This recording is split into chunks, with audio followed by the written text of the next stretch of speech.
Good afternoon all. Welcome to this University Teaching and Learning Seminar, and apologies first from our director, who is doing what good researchers should be doing, is presenting and attending the conference.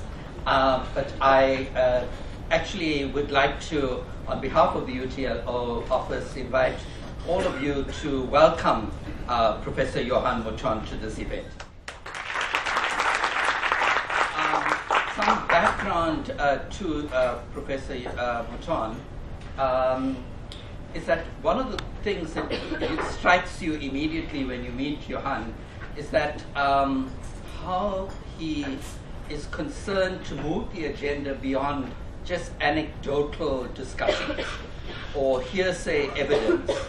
I have had the privilege of working with him in constructing the ASIF, the Academy of Science South Africa PhD study report, which was based on 2007 data, published then in 2010, in which it created a benchmark of trying to understand what's the status of PhD productivity in the country. At that stage, we estimated from the 2007 data that the system was producing something like 1,274 doctorates in 2007. That figure has increased to about 2,000 per annum at the moment. The National Development Plan sets a target by 2030 for 5,000 per annum. Okay? And so immediately you can see why the title, Challenges and Constraints, then emerges within the title of the presentation that we're going to be listening to today. But also what we need to be aware that in terms of this particular benchmark setting by the National Development Plan, we also have an expectation that 75% of our graduates will then complete in minimum time. Minimum time being 2 + 1, 3 years. A PhD in 3 years. That's the minimum requirement of PhD productivity. Those are the kinds of benchmarks that we're going to be talking about today in this particular presentation, to try and iron out what are the challenges in order to meet these targets. Are these targets realistic? Are there different kinds of opportunities, different kinds of interventions that need to happen in order to reach these particular benchmarks? I also want to place on record the idea that increasingly we are seeing a debate of the discussion of the different types of PhD that are available. We're also seeing that we need to be recognizing that the way in which PhD studies are done, or doctoral education is done in the social sciences, might be very different to the natural sciences. And how is this influencing our understanding of what PhD productivity entails, given that we have a normative benchmark around this particular issue? I think also the presentation is going to highlight for you some of the issues of what are the resource capacities that we needed to be thinking of, not only in financial terms, physical terms, but also in the human resources. The human resources of, do we have enough available students to do PhD? I don't think that's the problem, but Johann will tell us that. Or do we have enough supervisors to be able to engage with the supervision of students? These are the kinds of questions that this particular seminar is aiming to open up so that we could dialogue, and we're going to spend at least an hour dialoguing with Johann, because Johann is drawing on the most recent data. He contributed to the ASIF study in 2007 data. 8 years later, where are we? And what do we see as trends in the higher education system? Why are we listening to this man? Of course, he comes with credentials that are already on the advert to this particular seminar as the person who's the director of the Center for Research on Science and Technology, and also heads up a continental discussion on an African forum of spreading our understanding of PhD productivity. So I'm not going to say more than that, because his credentials will come out in the way in which he addresses the topic that we're going to be talking about today. First, he will present for about an hour on the national trends as we see them, and you're really privileged to listen to this because this is a preview to the book that's coming out. I'm not too sure when it's coming out, Johann. By the end of the year. By the end of this year, called The PhD, by Nico Cluti, who some of you might know, and Johann. And so this particular is a preview to what's in the book, I think. So over to you, and welcome again, Johann.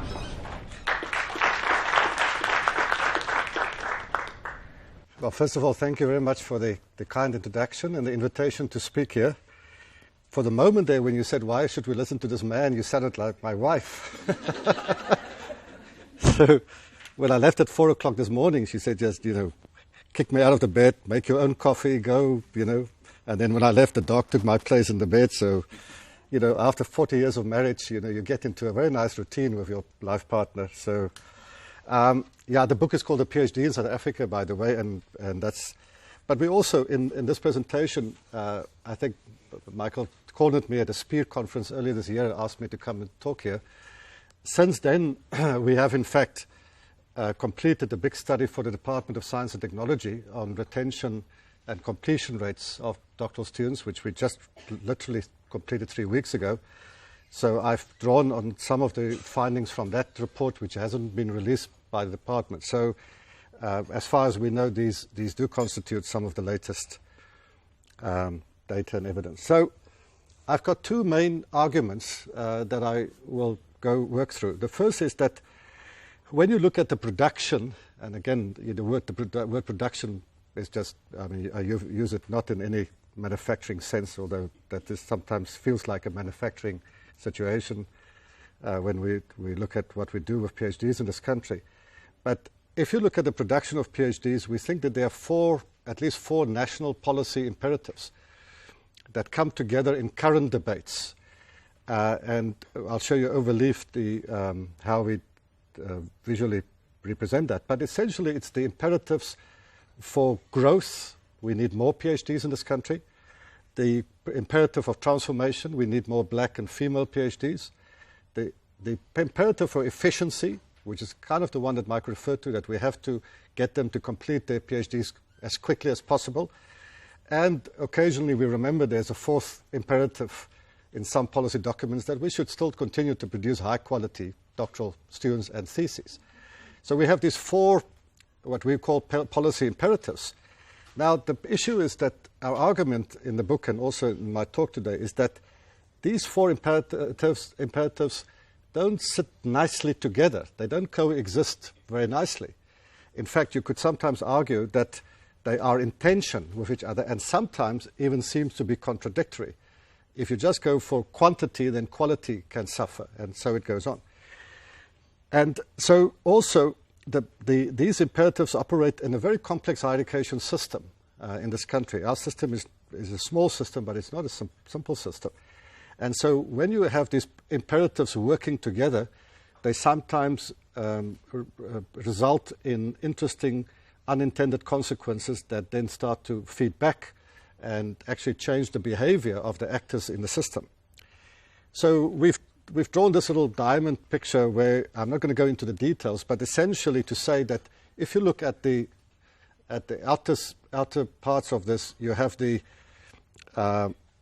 kind of global national imperatives around competitiveness, rankings, which speaks to quantity and volume. We need more PhDs, and we need more PhDs per 100,000 of the age interval. There's the transformation discourse on the right-hand side that is driven by the department and by, I think, an equity index that had its origin somewhere close. Then there's the quality discourse, which is pushed by ASAF, the CHE, the National Development Plan. And efficiency is pretty much driven by everyone, from the department who gives us funding and subsidy. Now, in the middle of this diamond sits the university or the different universities, and of course at the core, which we can never forget, is the student who is being supervised. So these policy imperatives operate at the systemic and institutional level, but the people who actually have to do the actual work of producing PhDs and the people who benefit from that are sitting and sometimes caught in the middle of this interesting set of forces. Now, the second part of the paper is that, like in many cases, when you have policy imperatives and policy expectations, they are very often constrained by the reality of what is possible in a system. And so in the second part of my paper, I'm going to talk about what are the realities, and what are the realities, the kinds of things against which these imperatives, as it were, have to be measured, because there are what we call fairly deep structures of realities around students in this country, demographics of students, and also about supervisors, which is mostly about supervisory capacity. So these realities concern socio-demographic realities, field-specific. By that I mean the differences between fields like the humanities and health sciences and natural sciences, because they have their own dynamics, and institutional forces that constitute limiting conditions that at best constrain the achievement of these imperatives and at worst can invalidate or undermine them. So my presentation, I'm going to start by presenting to you the best available data that we have under the four headings of the policy imperatives that I referred to. And then second part of the presentation, I'll come back and talk about these limiting realities. So let's talk about growth and volumes and numbers, first of all.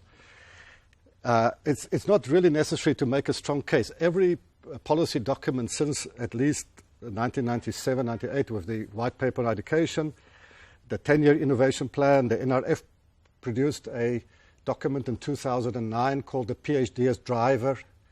All of these documents, the National Development Plan, say we need more PhDs in this country. We need more PhDs to service the labor market, the knowledge economy, and don't forget we need more PhDs to replenish the academic capacity at our universities. So it's taken for granted. Now, Michael referred to the NDP target of 2030. How did they get to that 5,000? Because that's interesting. I'm always interested to find out how government sets targets, because mostly it's a thumb suck, we know that.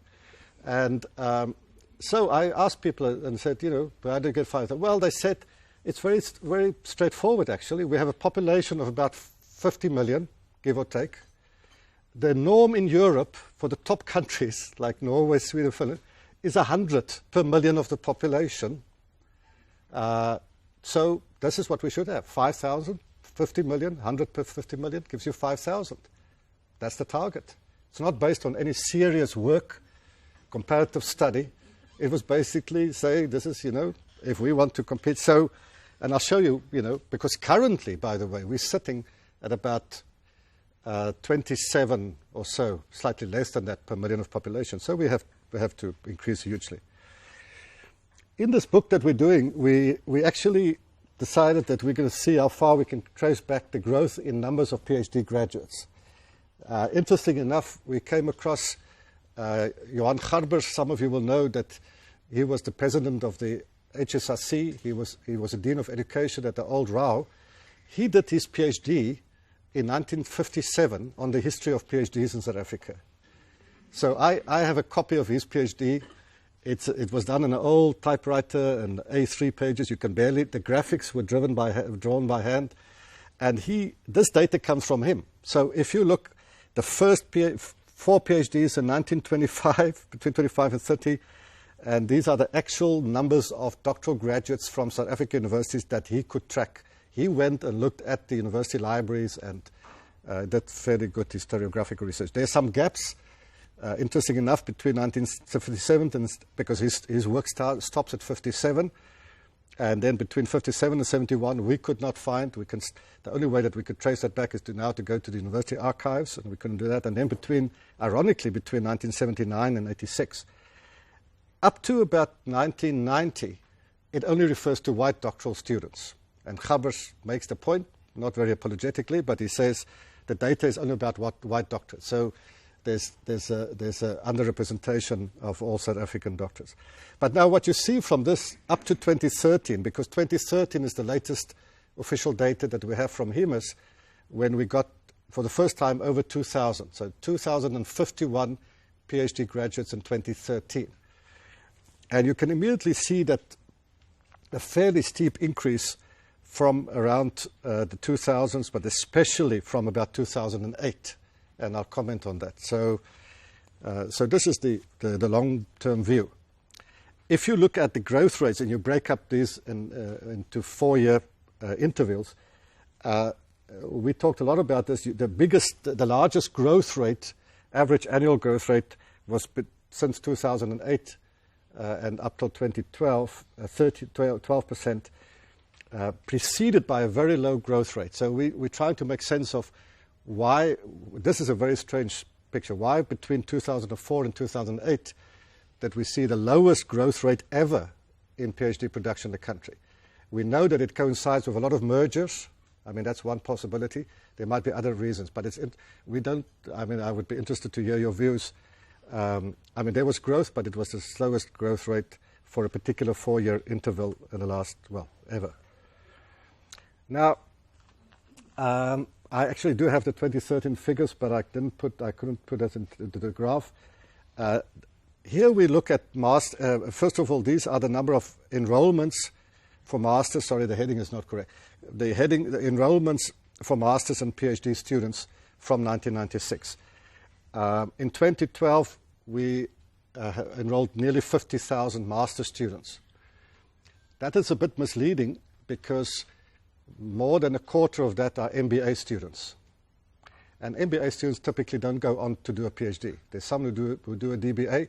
The reason why we put this up, because I'm going to talk about the pipeline from an honors master's to PhD.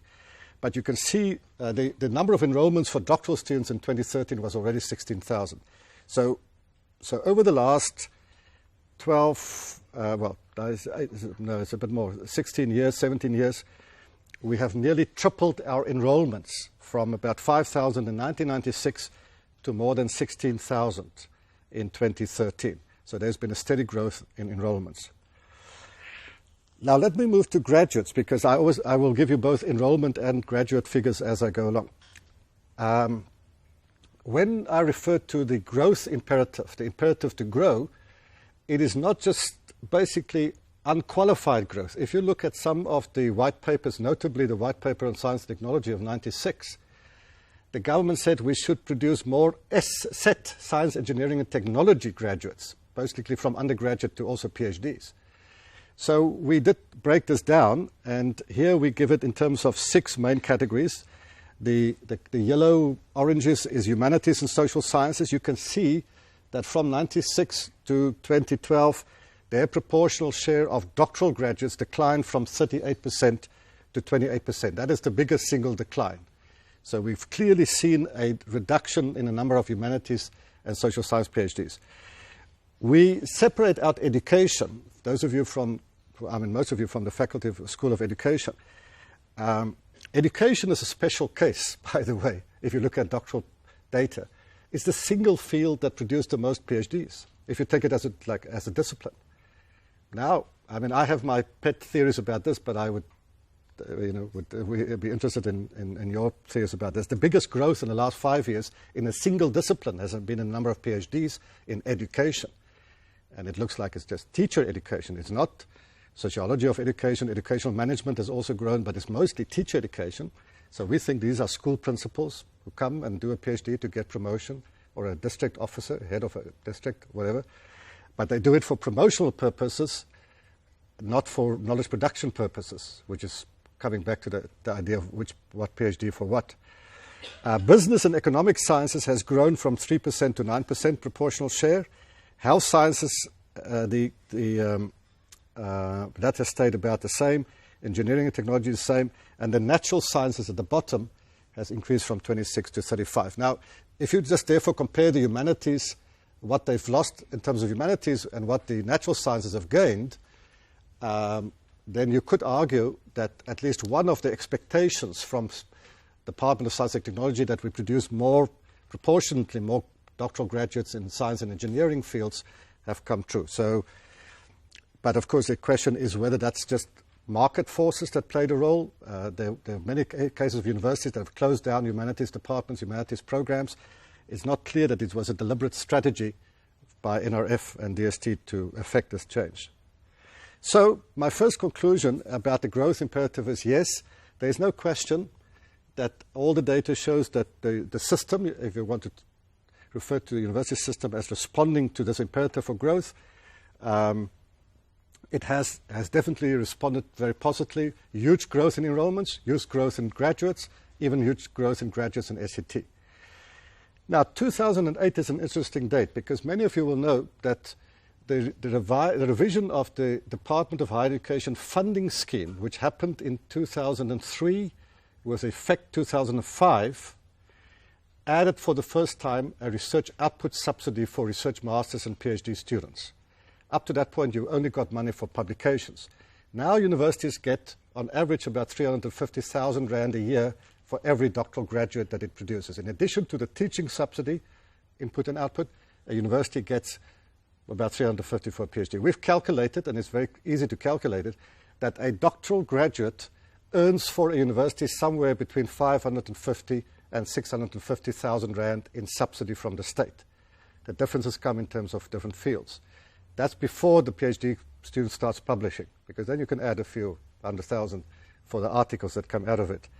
So we think that the really steep growth that we see from 2008 is when the 2005 funding scheme started to take effect, because you have to allow for about 3-4 years of, that people responded to the incentives.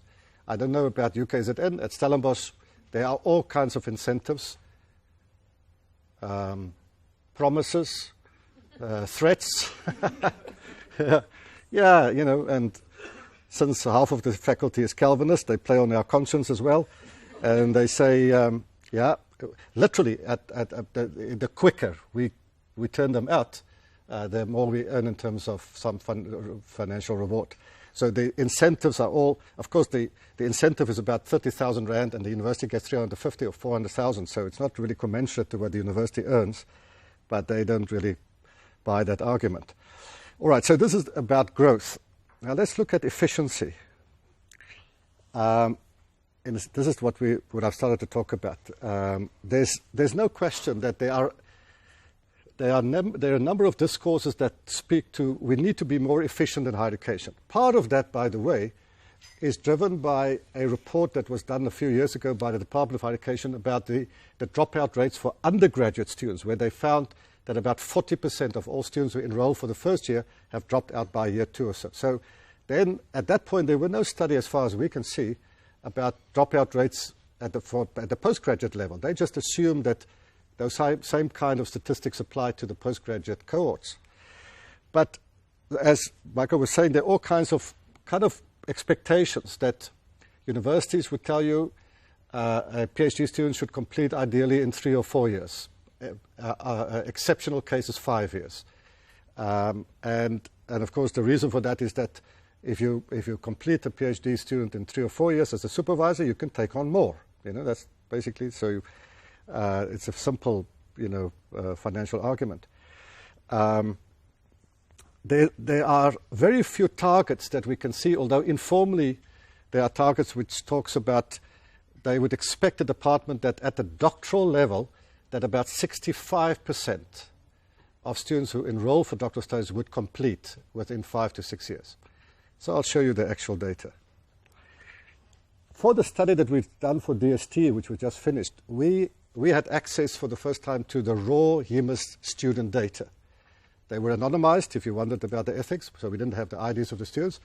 But we literally had the micro records, which every row, 2 million of them, of students who started in 2002, completed in 2012, we could track every student from bachelor's to honors to master's to PhD. It took us 3 months just to build a data set for this. So this was a hugely insightful evidence. So here, what I want to show you here is just to show you the methodology. When you talk about, you can't really talk about the pipeline, which is where I'm heading now. The pipeline for doctoral production starts, of course, undergraduate, but I'm just picking up the pipeline at the master's level. So in higher education statistics, we talk about the shift from one level to another as a progression, and the rates of progression is what percentage per year move on. So what we're looking at here is the percentage of master's graduates that then enroll for doctoral students for studies. Here we started with the 2001 cohort, which is the first one for which we have reliable data, and of course we tracked them. The 2001 we tracked up to 2012, and then the 2002 cohort, there are the numbers. You can see how they increased. In 2001, there were 6,613 new enrollments. We just look at new enrollments, and in 2012, 10,000. We couldn't track the most recent one. But if you look at this pattern, you see very little change over time. So at this point, we think that you can basically take the longest cohort you can take. And what you see is that for the system as a whole, that after 3 years, about 12% of master's graduates have started to enroll for doctoral studies. Some enroll immediately, some come back a year or two later, some come back much later. But even if you track them for 10 years, it never gets above 20% really. I mean, 7 years, 21%.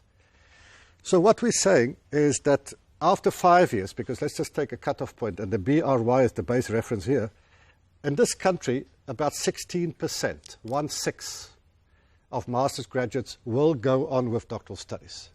That is very low internationally. So this is one of the first things that you should make a note of, that the pipeline, and by the way, from honors to masters, is only about 30%. So I'll show you just now. In fact, here it is. We've tracked the master's graduates from 2001. In 2001, there were 6,613 master's graduates across all fields.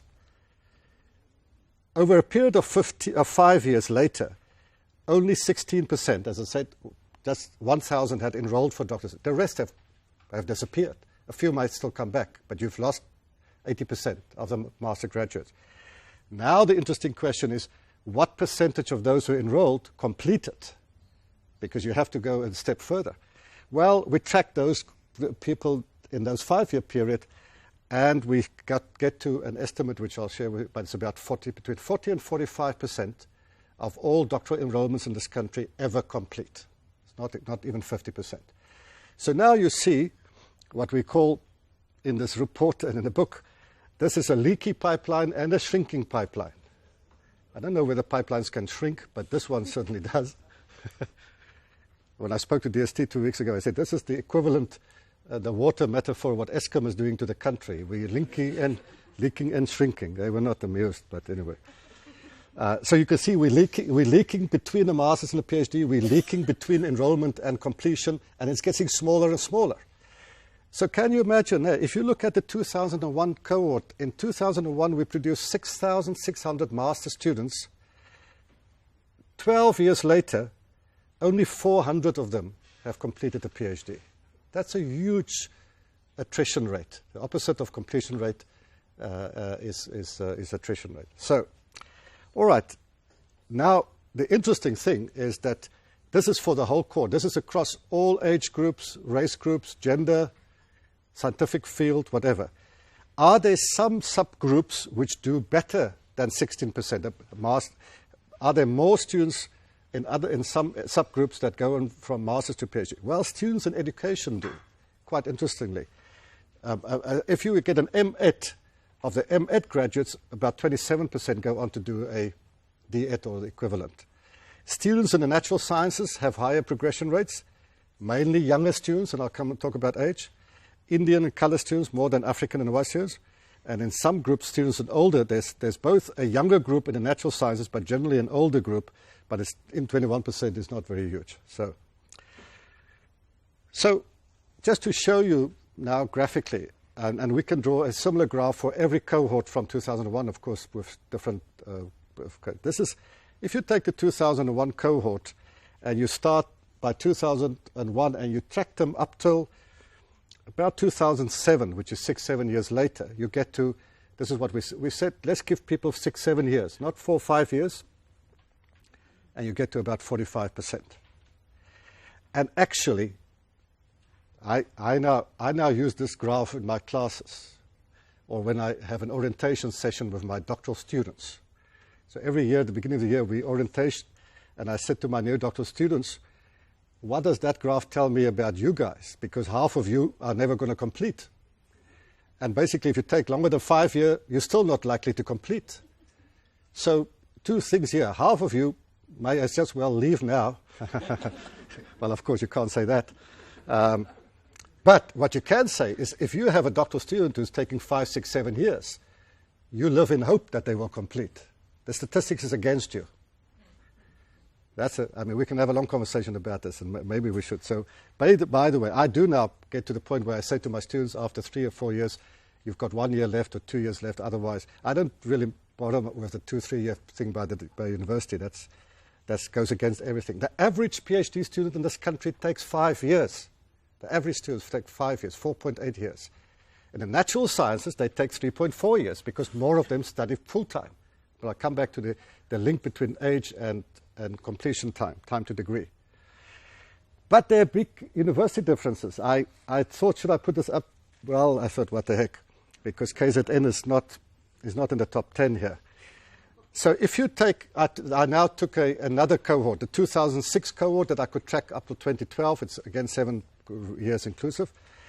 So for the 2006 intake, 48% had completed after 7 years, and 52% by then has still not completed. That means that they either, one of two things, they've either already not registered or they just keep on registering. They're still in the system, but they're not complete. So that's why I said, don't hold your breath. The universities with the highest completion rate of this particular intake is Stellenbosch, not surprisingly, of course, 65%. Western Cape, UWC, 60%. UCT, 56%.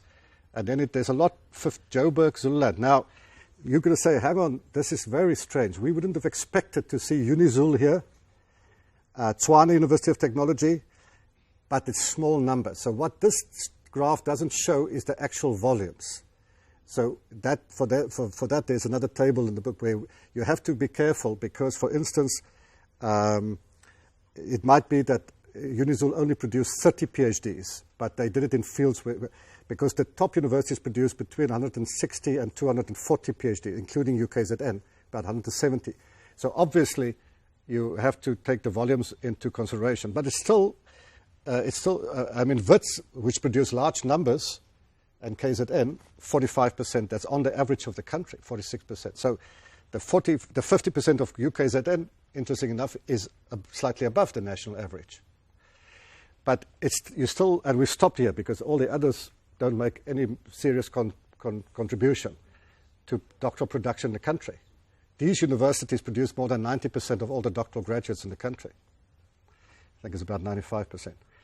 Finally, on efficiency, we try to find international benchmarks. That's very tough. And the simple reason for that is that, first of all, higher education systems, as many of you know, differ in very significant ways. You can't compare the PhD in South Africa with the PhD in America or Europe or whatever. They don't have the Anglo-Saxon system of an honors degree and stuff like that. So we compare it, but we have to make the caveat that you have to do it. The second thing is that we have completion rates for full-time and part-time students because of another study that we did. And I'll again just show you later, but basically the data suggests that 60% of South African doctoral students study while they work. 60%. They are part-time students. And 40% are full-time students. And that's across all fields because there are big field differences. In some fields like the natural sciences, laboratory sciences, there are much more full-time students who would take much quicker to complete. And they're younger. So you cannot look at PhD production in this country without looking. The education cohort, the PhD, is one of the oldest cohorts. And therefore they take longer because these are people who come back and study for their PhD when they're late 30s or early 40s. Already, the average PhD graduate in this country is 41 years old when they graduate. 41 years old. That's about 7-8 years older than their European counterpart because they study. So age is a big thing, and it's not just age. But so what we compared here is in Norway, the completion rates of their PhDs is 76%. 76% of all doctoral enrolled students complete within 8 years. Just look at the time frames that they use anyway. And they say full-time and part-time, but it's mostly full-time. United States, can you believe it? 57% after 10 years. But you know, in the States, we know that a lot of doctoral students, while they study, they become employed as teaching assistants and they replace the professor in teaching. So again, it depends on the field. Canada, 71% is high. United Kingdom, is the only country where we could find disaggregated data for full-time and part-time. And here it's very interesting. The average across full-time and part-time is 61% of them complete. For full-time students, it's 71, the same as Canada and Norway. But their part-time students, 34%. You see? So South Africa, full-time and part-time at 46% is not bad, since 60% is part-time. So what we write in the book, I can tell you, is we think that the South African higher education system is very efficient in the completion rates of our doctoral students. And we will stand by that. So basically our argument is that if half of your doctoral students complete within 5 years, you are doing very well. And I say that because I know some of my colleagues feel guilty that after 5 years the dean says, why are you not finished, and stuff like that. Well, forget about that guilt thing and forget about the demands from admin, because they are not the people supervising the students. All right, so I've actually given you the conclusions. Let's talk about transformation. And I'm glad that I'm standing close to the door. Here. Because you cannot talk about transformation in this country with some sense of trepidation that you're going to step on someone's toes. Yeah, of course. Now, we talk in the book about all the transformation discourses. Nico has written about this, so he's got the whole history in his head. We talk about the famous things that Salim Badat did in 2000 as part of the NCHE. What we do say here, first and foremost, is that in the debates in the 1990s and all the policy documents, transformation was linked specifically to a discourse about equity and redress. You can look at transformation from other discourses, but the overwhelming, the kind of the grand narrative was transformation is to redress the inequalities of the past and get equity, parity, to get parity in the number of black and female, especially, students, enrollments, and graduates. So we take the lead from that discourse to begin with. So let me show you first doctoral enrollments by race. And again, I use these categories for these statistical purposes. And we break it down between African, colored, Indian, and white. And here you see that I hope you can see the color. So the purple one at the top there are the white enrollments, which were 4,000 in 1996. In 2012, 5,000. African enrollments, which was only 681, amazingly, 1986, surpassed the white enrollments about 2009, and is the highest single subgroup, are African doctoral enrollments at 6,700. There's been steady growth in the two other subgroups, but the big shift, as you can see here, has been the proportional share of African doctoral enrollments. Now, I'm just going to flag an issue. When I say African, I don't necessarily only mean South African. There's a huge proportion of African students from the rest of Africa. So I'll show you the disaggregation, because there are actually now more rest of Africa, African doctoral enrollments than South African Africans in our system. Gender, what's happened to gender? Well, if you aim for parity at about 50-50, there's been a steady increase of female doctoral enrollments from 34% to 45%. So that is an interesting graph, and we see that in many other fields as well. So you can draw your own conclusions from that. But now let's move to graduates. And here I'm just going to focus for a moment on African doctoral graduates, and also at some point just on female graduates. This is in 2012. Why we do this institutional breakdown is because, you see, one of the clearly intriguing questions in higher education is we sit with all kinds of interesting categorizations and typologies. And one of the most pervasive ones is the distinction between historically advantaged and disadvantaged institutions.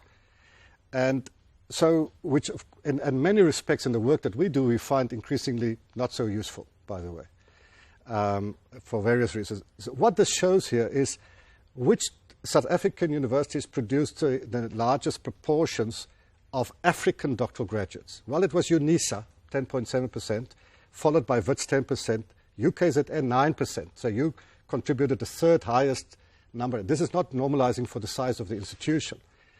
And then Stellenbosch, surprisingly, 9%. historically white institution. Pretoria, 8.6. And then you go down and you see that the universities of technology, the first one that's mentioned is Tshwane, only 3%. The universities of technology do not have many PhD programs. And they're probably not going to get many more because they don't have the capacity at this point to take on more. But you see some of the historically disadvantaged institutions, and especially what some people just refer to as the rural universities, like Venda and Zululand and Limpopo, make very little contribution, not just to PhD production, to African PhD production. Now, I mean, you could argue, we can have an interesting debate about this. One of my explanations is that students at one level, let me be very careful what I say now, at one level are very smart. At other levels, you wonder sometimes what they do. But students are smart in choices. They go to what they think are the best universities, the best supervisors, the best programs, because why wouldn't they do that? And this is not a race thing or a gender thing. If you're a student and you plan your career, you say, I want to be at the top university. This listing, by the way, correlates about 90% with the research production capacity in this country. The top 5, 6 universities there are also the top research universities in the country. So why would we be surprised about that, you see? So anyway, another point that we could discuss, I'm sure, in the conversation. Doctoral graduates by race, a very historical moment in 2012. For the first time, the number of African doctoral graduates, you saw the number of African doctoral MSc equaled the number of white graduates at 800, slightly over 800. So, and I'll talk about the participation rates. Female doctoral graduates as percentage, which universities produce the biggest? By 2012, there were 42% of doctoral graduates were female, so it's about 43, the parity with enrollments. And this is always interesting to me, because why would the University of the Northwest, you know, that's, for those of you who don't know, that's in like Potchefstroom, Mafeking, that's on the other side of the country. Why would they produce so many female doctoral graduates? Well, they have a huge school of education, and that with the old teacher training colleges, and they have a huge school of nursing. If you look at where, because female doctoral graduates are field specific, they are strong in certain fields. They're strong in public health and nursing. They're strong in education. They're not strong in engineering. So it doesn't matter if you're a big school of engineering, you don't have too many female graduates there. So in order to understand these institutional differences, you have to go and look at which subjects, which fields they offer. Then Northwest, then Free State, then Stellenbosch, then Witsvoort here, and UKZN is not in the top 2, 4, 6. So that's interesting on this list. I don't have that in my head. Okay, yeah, let me show you this. So, of course, we had to face this issue about the rest of Africa enrollments. Now, the pink bar here is the one to look for. If you look at enrollments, in 2000, there were 990 enrollments for PhD in total, and the graduates is the blue part, and then the purple part is the pink part is the rest of Africa, 526. And so it goes. And you see that by 2012, and these are just African students, by the way, these are not white-colored Indians. So by 2012, there were 3,717 doctoral enrollments from other African countries and 2,967 from South Africa. So 2012, we see for the first time more doctoral students from other African countries enrolling for doctoral studies at our universities. And that, we think, has interesting implications and consequences and etc. So again, we can comment on this. So simply in terms of numbers, if you equate transformation with numbers only, of course, which it isn't, we all know that, then the system has certainly, both in terms of gender and race, and if you count nationality, the last one, has been huge shifts as I explained. Now, this I actually want to add, Michael, because literally we calculated this the last 2 weeks. This is, I think, probably the most important table in this whole presentation. We just focused on South African students, and what we wanted to look at is participation rate. You see, if you only look at growth rates, you are not normalizing for the size of the population, you see. So you have to say what percentage are white female doctoral students as a percentage of the white female population group. Now, what we use as a reference age interval is the age interval between 30 and 49. That, by the way, is interesting because UNESCO used between 30 and 39 because the vast majority of doctoral students in Europe is in the 30s. But because the average doctoral age here when they complete is 41, we decided to increase the reference interval. So this is quite interesting because the really interesting data is here at the bottom, which I've highlighted in green. So let me draw your attention to this. And we're comparing 1996 with 2012. In 1996, 0.3, the doctoral enrollments by South African females was 0.3 per 100,000 of the population. That has moved now to 2012 to 2.37. So let me just play it differently. In the most recent year that we have the data, 2 and a bit of every 100,000 African females in that age group between 30 are doing doctoral studies. That's 2.3. Now, so the one thing is to say, yes, to shift from 0.3 to 2.3 is a huge increase from a very low base. But that's a small consolation because let me show you the other things. Let's compare the African females with white females. White females in 1996 were sitting at 34 per 100,000, and they're actually sitting at 100 per 100,000, which is the same as in Europe. The subgroup with the highest participation rate in doctoral studies are white females in this country. Now, hang on, what's happened? Because then you have to go back and look at the population size. The population size of white females have actually shrunk in the country. So now the denominator is smaller. So basically, the population of white females between 30 and 45 was 634,000. In 2012, according to the census, it reduced to 449,000. So their participation rate is higher, partially because there are more, head count, but also because it's a smaller group to compare. Now, look at males. African males, 1.3 has gone up to 4.8. White males have gone up from 56 to 80 per 100,000. So you see, the interesting thing here is that this is a much more interesting thing about transformation because it means that simply African male and female students in that age group, their participation rates are too low. We have way too few, students of that age group. Now, why that is has to do with the pipeline, which I'll say something about in a moment. But so essentially, you could already start to make your sums. If the MDP says we must get to 5,000, what we have to do is to get the participation rates up, because then we will get to those numbers. But that is a huge socioeconomic. There's a huge socioeconomic constraint in achieving that. I will be quick about quality, by the way. There's very little directly. The best way to measure the quality of a doctoral student is to look at the examiner's report on the thesis. We don't have access to that, of course. So we use a proxy measure, and we use the thing which the NDP talks about, and this is what percentage of academic staff in the country at the university have doctoral degrees. So, because our argument is a kind of, it's not a strong argument, but arguably you could say that, if we have more staff with PhDs, they will be able to supervise more, and hopefully they will supervise better. But ultimately, it's a proxy measure, indirect measure of quality. In 2012, the average for the country was 39%. 39% of academics at the 23 universities had PhDs. UKZN was at 47%. It's probably a bit higher. UCT, which is the highest in the country, 65%. The NDP sets a target of 75%. Another stupid target. Because why will you not get to 75%?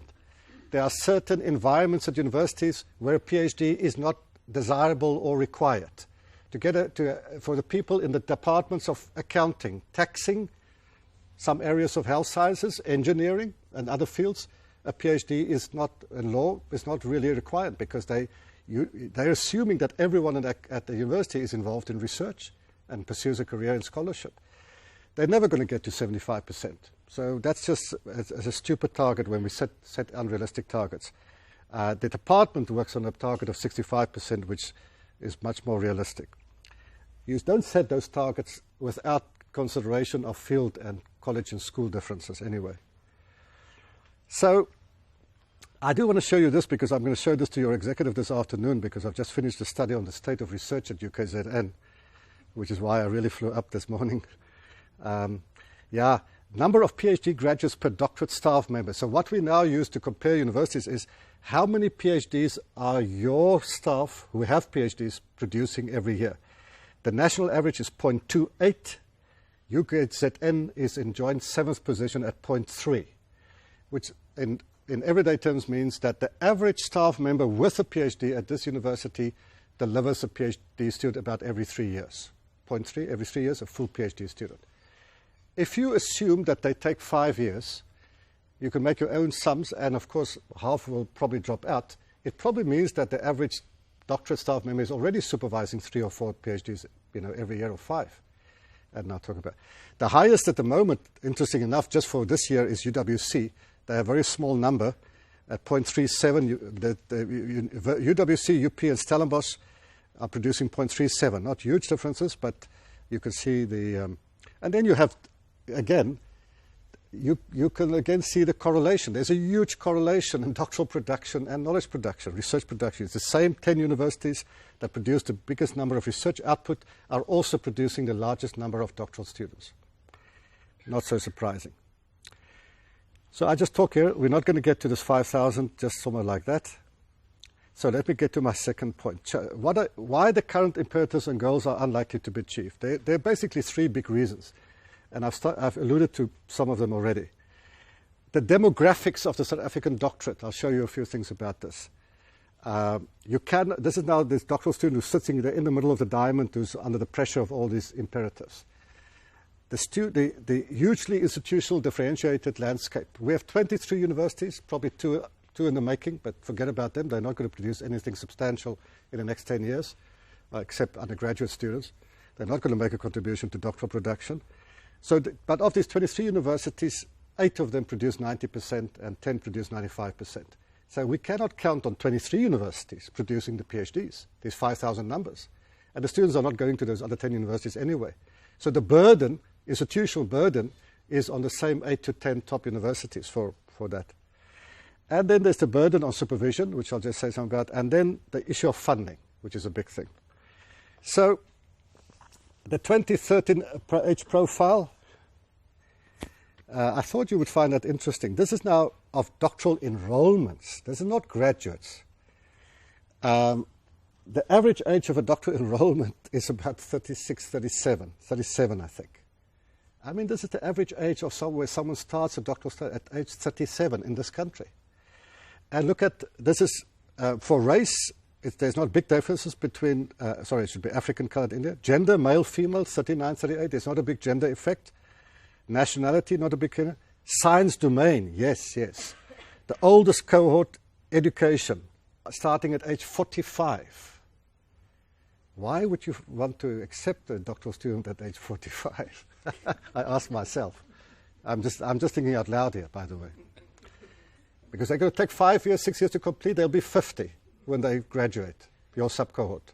That's the 50% that complete. The other 50% keep you busy, but never complete. And then when do they start publishing? But look at the natural sciences, 34.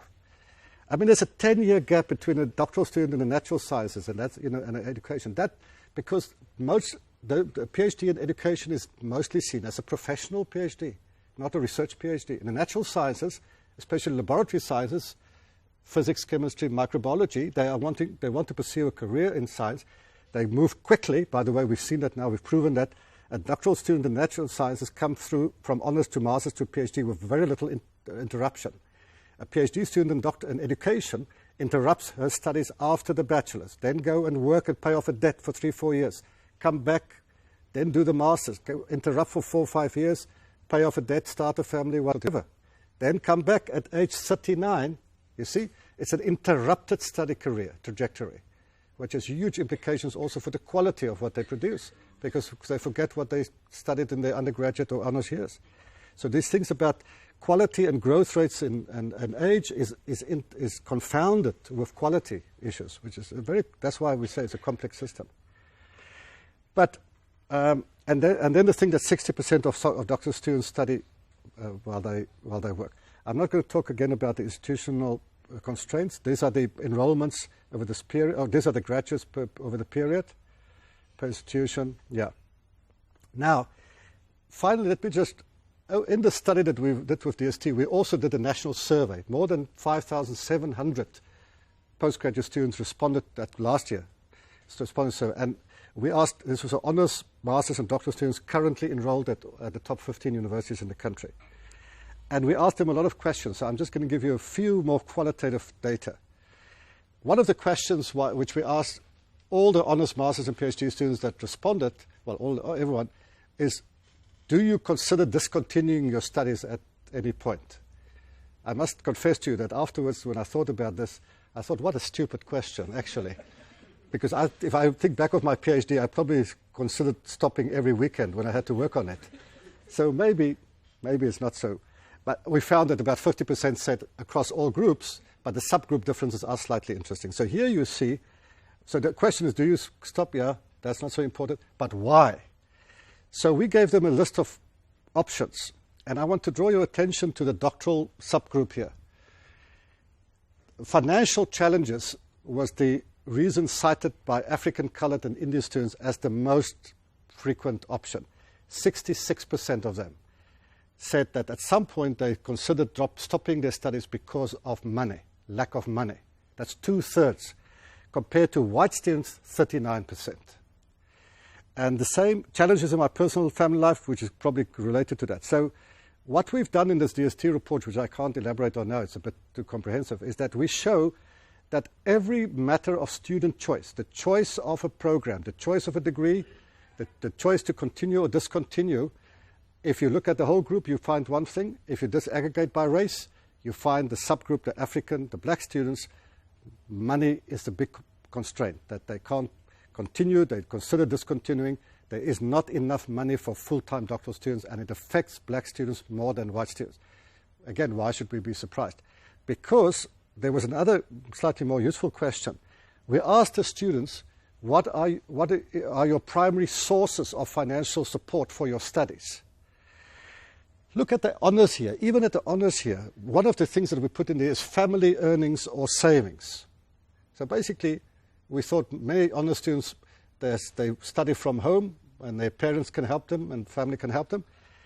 Look at the big difference. For black students, it's 41% says they can rely on family earnings. White students, 70%. That's a huge difference. So the financial capital for white students who come from more affluent houses, the parents help them to study, they carry the burden. Again, we shouldn't be surprised. Here we have really hard data to support that. And even at the master's level, it's only when you get to the PhD level, interesting enough, that you find that difference have started to decline. Because remember, all our PhD students work while they study. But now they have to work to study, you see.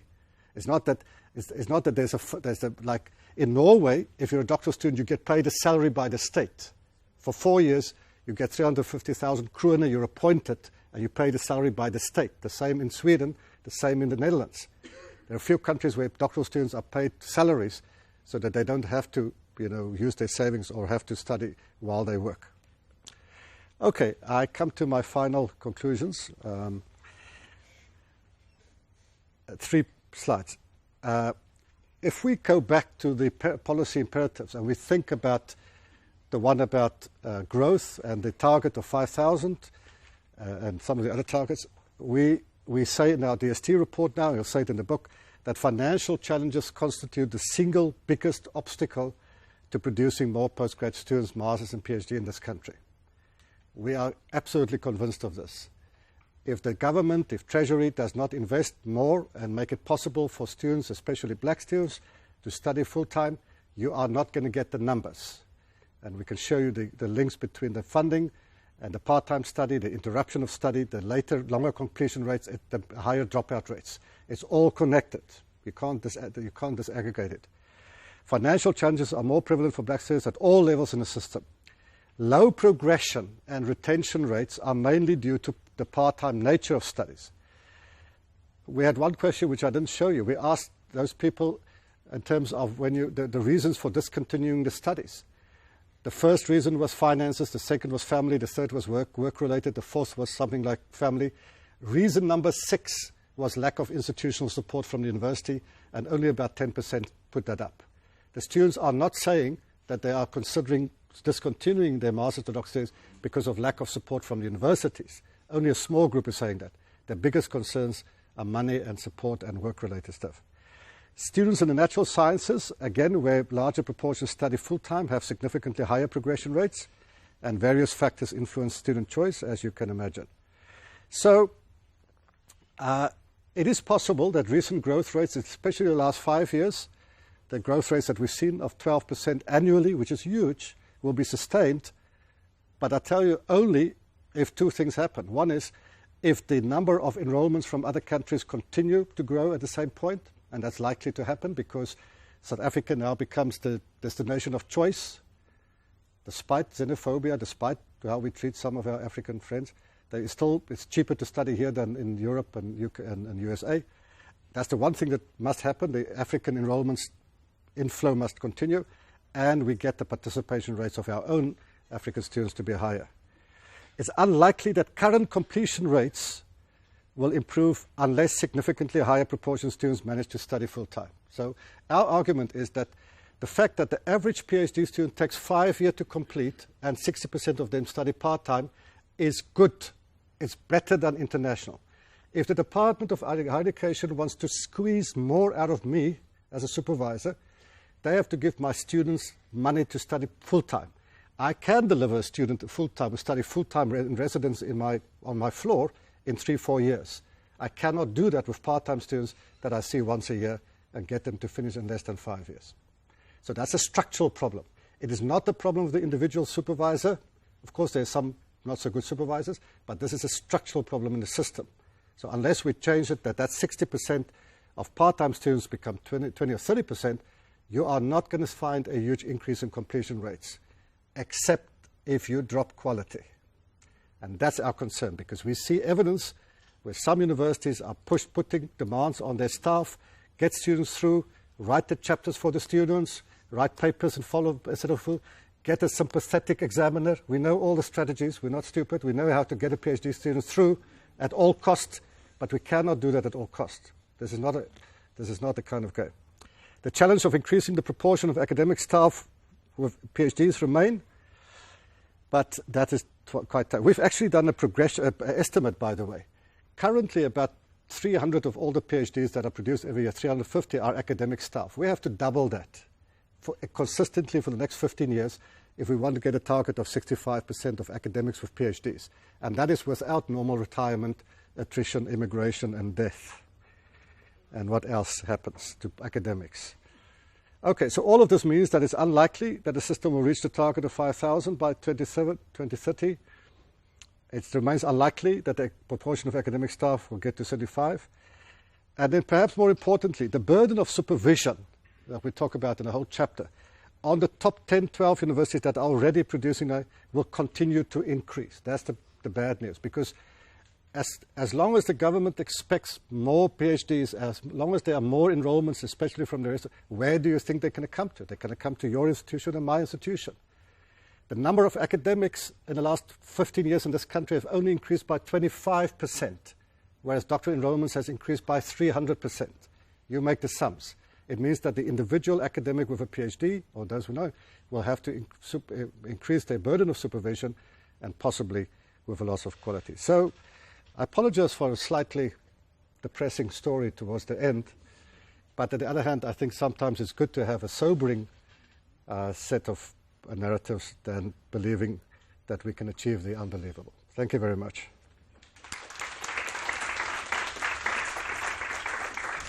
Well, thank you, Johann. I'm sure that you'll agree that my promise has been has actually lived up to it. But all the kinds of questions that you're now going to ask, because I think Johann is suggesting to us that we need to become a lot more realistic and a lot more concerned about how we're going to be reaching these laudable goals, if they are unrealistic or whether they need to be reformulated. I just want to do some housekeeping with respect to the fact that this presentation is being videoed at the moment, that you would need to switch on your microphone so that we could hear your question and your engagement with Johann as he responds to you as well. So that's the first point. And that you will get a copy of the slides if you've signed up on the register. So if I have an indication of where the register is, and to ensure that you have your email address there, because Johann has agreed that you could have a copy of the slides. Because some of these slides, as you would notice, we went through very quickly as you're engaging with. So we have about an hour to discuss till about 1 o'clock.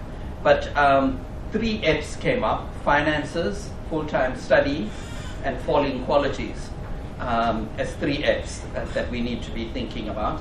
We also needed to be asking questions regarding staff with PhD, with respect to the fact that we need to be increasing the production of staff with PhDs to match the growth trajectory that is planned.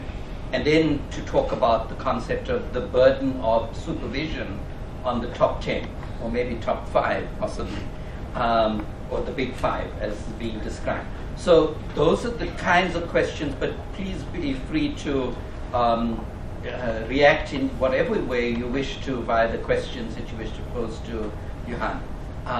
Much of the detail we won't be able to expect, I think, in trying to understand the statistical information, but I think I would like the discussion to be conceptual, systemic, and more directed to what are the policy implications for this for higher education. Okay, open to the floor. I was wondering, what's your take in the increase in the science production? So we're getting more African students who are doing well in the sciences. Yeah. And we have universal consensus that the country is really bad in the school science. So what explains, is it more African students from abroad, or is it within the country?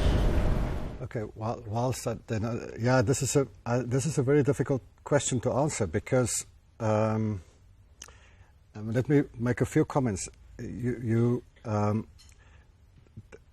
At one level, we're not producing enough doctoral graduates for the whole country. I mean, a participation rate of about 20, 25 per 100,000 in that group, it doesn't constitute a knowledge economy. So people have now started to operationally define and say, because our national development plan opens with the first paragraph, we are on the move to a knowledge economy. So the DST recognized that, and I think we recognize the value of saying that.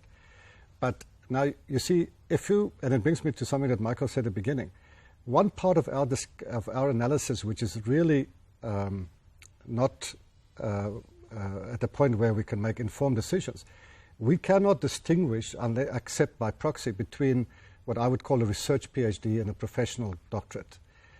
I'm assuming that when I see a PhD or a D.Ed, but now, of course, even the D.Ed has disappeared and everything is called a PhD according to the NQF. We should all be calling everything a PhD. Not that the natural sciences didn't like that, but a D.Ed was always for me a professional qualification. But that's also not always true, because you have people in PhD in education, in sociology of education, psychology of education, educational management, other fields of education, educational philosophy, which is possibly people who want to do a scholarship in education, as opposed to someone who just wants to get a PhD to get promotion and get a better job and better salary. So if you talk about the knowledge economy, what percentage of these 2,000 PhDs that we are producing are actually contributing to a knowledge economy that will contribute to the knowledge productive capacity in the country, and which proportion will just simply upgrade the level of skills and capacity in the labor market? We really don't have a simple answer to that question. So I think that I also don't particularly like targets being set about scientific disciplines. The white paper on science and technology was fairly ambiguous about this. The shift that I've shown is actually not excessive, because In knowledge production terminology, I can tell you, because we have more information about which fields we publish scientific papers. And as a country, South Africa produces about 35% of its paper in the social science humanities, which is much higher than Europe. In most European countries, the humanities and the social sciences, which would include education, only contributes about a quarter of total scientific papers. So we have a very interesting system in this country, which I think you can explain a lot by historical origins. I will say this afternoon. One of the things that struck me about UKZN, for instance, in terms of its research performance, is the huge differences between the colleges and the schools, which you shouldn't find. I mean, for instance, in the College of Law and Management Sciences, the College of Law produces 50% of the total research output of that college. So you have in terms of absolute numbers, the College of Law at UKZN is comparable to the College of Law at UNISA, Pretoria, and a few other universities. It looks like a faculty which has historically Afrikaans origins, if I can say that. And the reason why I say that is that the historically Afrikaans universities in this country in the 1920s and 30s had an explicit mission to train professionals for the nation, the folk. Of course, it was just the Afrikaner folk, but at that point, they couldn't care less about that. But basically, the aim, if you look at the mission statements of Potchefstroom University, Free State, Pretoria, and to some extent Stellenbosch, in the 1930s and 40s says, we must train the nurses, the teachers, the dominees, the attorneys, the social workers for the nation. That was postgrad. That's what we did. So what it meant was huge faculties, a huge faculty of theology or a theological seminary, a big school of education, teacher education, a big school of nursing, and so I can go on. Big school departments of social work. If you look at the historically English medium universities in this country, and you look specifically at UCT, Wits, and Rhodes, and I thought UKZN fits into that category, basically they were liberal arts universities. UCT is a very good example. It has a small department of law. Its faculty, its School of Education, doesn't do much teacher education. It has nothing contributing. Well, there's no School of Divinity or Theological. So all those professional disciplines are not present there. Now, why do I mention this? Because if you have a university where the teaching is dedicated to the professions, these 5, 6 big professions, it reflects in its knowledge production. So now you see that Pretoria, and now I see UKZN as well, and Northwest University Free State, they have a disproportionate large number of production of papers in fields like law, philosophy, history, social work, these disciplines. Whereas UCT, the contribution of the humanities at UCT is less than 10%. 40% of the research publications come from medicine. And you can say, now, why do I go on about this? Because simply, one of the interesting consequences of this is that explains why UCT is high in the international rankings. Because people in fields like education, social work, nursing, law, publish locally. They publish in local journals. And these journals are not indexed in the Web of Science. So now you don't have international visibility. You know that there are 240 South African journals which are accredited by a department which are not in the Web of Science. 50 of them fall in the field of theology and law. There are 25 law journals, there are 25 theology journals. So they publish like crazy. They're the most productive faculties at every university. Education, not so much, because people do more training than knowledge production. Education, for me, is an interesting field. In terms of research production, it's not one of the highest productive fields. In terms of doctoral production, it is one of the per capita the highest production. And how can you disentangle that from the audience that you serve? You see mostly teachers and principals and so on.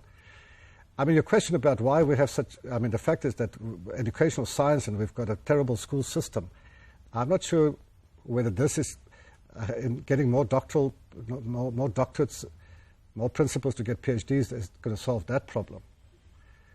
I do some work in schools, as Paul knows, and so on, but essentially I think that's a systemic problem that has other origins. There's good educational research being done in this country at some levels. Some of that not in education faculties, unfortunately. It comes in economics departments. The people who work like Safas van der Berg is doing about the economics of education. I don't think we have enough empirical studies about what happens in the schools, actually. A lot of NGOs do more work than most universities. But anyway, that's probably too wide a generalization, which I should stay away from. Yeah, so it's a complicated problem. I'm Kitty Ace from Occupational Therapy. I want to address the issue about the falling of standards. We all know that there's discrepancies between different colleges or different schools. And yesterday we had a meeting with all the 8 universities that present the occupational therapy degree. And even in those 8 different departments, we couldn't get a consensus of what does constitute an honours degree, a master's by research, a master's by coursework, and a PhD. PhD, I think that's the most common one. We all know generating new knowledge. But how are we, as I think, on a national level, going to address this of what does constitute those degrees, and that we, on a national level, maybe ascertain the same kind of standards across universities, but also across the different schools and colleges? Yeah. Sometimes people make a distinction between quality in terms of procedural quality things, and sometimes in terms of intrinsic. So the Higher Education Quality Committee, which is a committee of the CHE, has as its mission to ensure the quality of education in the country. So now the interesting thing is that when they did the HEQC audits in 2004, 5, 6, the best that they could do is to make sure that universities adhere to certain procedures, basically quality assurance procedures. Now they discovered, by the way, if you read that report, it's a fascinating report, because they discovered all kinds of anomalies, strange behavior, which could, and as a result of that, they made certain recommendations, and I guess some of them have become rules of practice that universities have adapted. So, for instance, the rule that at the PhD level, you should have 3 external examiners, of which 2 ideally should be international. That comes out of that debate, because they discovered, even across the universities, that there were so many different practices. Some universities use the supervisor as examiner and stuff like that. So that was, at least as far as I know, most universities abide by that. So procedurally, they do that. The other thing that they discovered is that and this comes more from departmental reviews, that at the master's and PhD level, the appointment, how are external examiners appointed and by whom? Because you see, so I know you, here cases, I said, I'm going to appoint you as my external examiner, and you appoint me as to your students, and I agree to be kind of charitable, we'll call it charitable. I'm not going to fail your students if you don't fail my students. Now that you can discover. You look at the names of the external examiners, and they found over the years in some departments of some universities that the same examiner was always being used by the same person. Now that's procedural quality assurance. You basically make sure, at least in terms of transparency, standardization, let's get the most obvious things out of the way. But the problem is that none of that speaks to the intrinsic quality. Because intrinsic quality of a thesis, whether it's an honors master's, is always by peer review. You see, even in the field of research, there is no substitute for peer review. If I want to know how good your paper is, or your book manuscript is, or your student is, I have to read the manuscript. And then you trust my judgment as a peer expert, in inverted commas. So obviously, that is the thing that makes it very difficult to enforce a common set of standards around quality, and people are starting to look at examiners' reports and so on. But it's also a particular problem in small systems. A small science system where you use the same people all the time. Occupational therapy, I think, must be a good example, where how many PhDs in occupational therapy are in the country anyway that you can even use, so you have to use external people and so on. But as Michael said in the introduction, I actually hate anecdotes. But I'll give you one anecdote that I heard the other day from our economics department at Stellenbosch, where the professor said to me, they have now decided not to accept any PhD from another university, and he named the university. It's not this one, by the way, but another university. They say they've discovered over the last 4 or 5 years that the quality of the PhD thesis from that university, when it comes to them from examination, is so poor that they do not want to examine it anymore because it compromises them. And that that concerns me. The other thing that concerns me, which we can have a long debate about this, is that I'm really concerned about the PhD by paper as a substitute for a good dissertation. There's a good use of a PhD by paper, and there's a terrible use of the PhD by paper, where PhD by paper, depending on where it gets published, can become a surrogate for poor quality. So yeah, I think that the problem with occupational therapy for me is that I think this is where you should have professional doctorates. It's not a major field of knowledge production. And my understanding from Johann Mouton, who knows about things, is that the NQF, the CHE and SAQA has agreed that there can now be a professional PhD, the professional doctorate. The reason why it's not being implemented by most universities is the Department of Higher Education has not sorted out the subsidy. They don't know whether they should give a full subsidy to a professional, like clinical psychology were the first people who complained. No, said we want to give a PhD in clinical psychology as opposed to research psychology, which I think makes sense. And if you take that, by the way, as your starting point, I think you have to be careful. You cannot set the same requirements for someone who does a master's on the way to a professional master's and a professional PhD, not the same research requirements as you would set for research masters and a research doctorate. So I think it starts much earlier. And then the research requirements must be different, I would think. Yeah. I am Surya from School of Social Sciences. The target is for producing 5,000 PhDs by 2010, right? So this means, as you said, we have to double the production of PhDs because we got about 35% of PhD eligible supervisors. And what is the assumption that all the PhD holding people have the capacity to double the production? You see, one question is that, okay, when you are 18 years, you are able to produce a child. That means when you have a PhD, you are able to produce another PhD. At what level, at what rate? And if it is 6 at the moment, and you have to increase it by another 100%, 12 PhDs. Here, on the other hand, government is attracting more undergraduate students. The number of undergraduates coming to the university are going to increase, and it affects the balance between our teaching workload and supervision capacity. And another dimension is capacity is not just, if you have a PhD, it doesn't mean that you have the ability to supervise efficiently. A lot of skills are involved, persuasion skills and your time management skills and your relationship with your supervisor, your student. And how are there any attempts to look into these dimensions so that we are able to achieve that? Warara Kakaza from Graduate School of Business and Leadership. I've got 2 questions. One, UKZN claims to be the leader in terms of research output and in terms of transformation.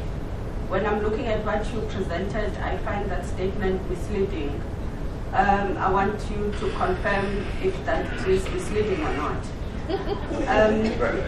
Secondly, I'm curious to know, have you looked at the issue of the impact of language, especially South Africans who are Xhosa speaking, Zulu speaking, and then they have to be writing and studying in English, whereas a German is going to be German, from the time he or she was born, German, learning all the way in German or Norwegian or Swedish.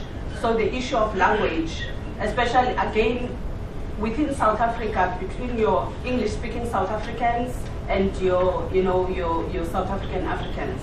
Thank you.